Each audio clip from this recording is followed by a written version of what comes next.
জুলাই আন্দোলনে আমি কখনোই মাস্টার মাইন্ড হিসেবে দেখি না। এই যে 5ই আগস্ট যেই আন্দোলন, জুলাই আন্দোলন বলে যেটি বিখ্যাত বা যেটি সকলের কাছে গৃহীত, এই আন্দোলনটি সফল হয়েছে জুলাই মাসে, কিন্তু এই আন্দোলনটি প্রেক্ষাপট শুরু হয়েছে কিন্তু বহু বছর আগে থেকে।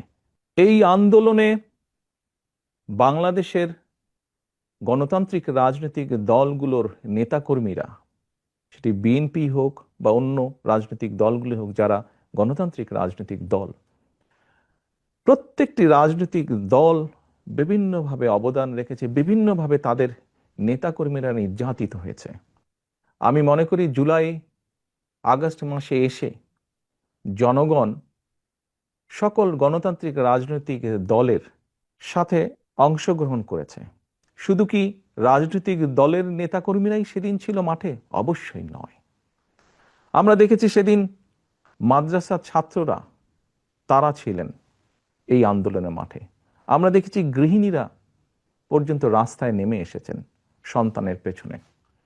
আমরা দেখেছি কৃষক, শ্রমিক, সিএনজি চালক, ছোট দোকান কর্মচারী বা দোকান মালিক থেকে আরম্ভ করে গার্মেন্টস কর্মী থেকে আরম্ভ করে তারা নেমে এসেছিলেন।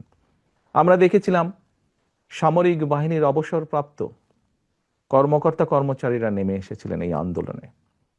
এমন অনেক সাংবাদিক যারা স্বৈরাচারের অত্যাচারে নির্যাতিত হয়ে দেশ থেকে বাইরে চলে যেতে বাধ্য হয়েছিলেন, তারা সম্পৃক্ত হয়েছিলেন এই আন্দোলনে। কাজেই কারো ভূমিকাকে আমরা ছোট করে দেখতে চাই না, খাটো করে দেখতে চাই না। আমি বিশ্বাস করি দৃঢ়ভাবে সমাজের দল মত নির্বিশেষে, শ্রেণী বিন্যাস নির্বিশেষে প্রত্যেকটি মানুষের অবদান আছে। এই আন্দোলন ছিল বাংলাদেশের জনগণের আন্দোলন, যারা গণতন্ত্রে বিশ্বাস করেন। এই আন্দোলনের মাস্টার মাইন্ড কোনো দল, কোনো ব্যক্তি নয়। এই আন্দোলনের মাস্টার মাইন্ড বাংলাদেশের গণতান্ত্রিক জনগণ।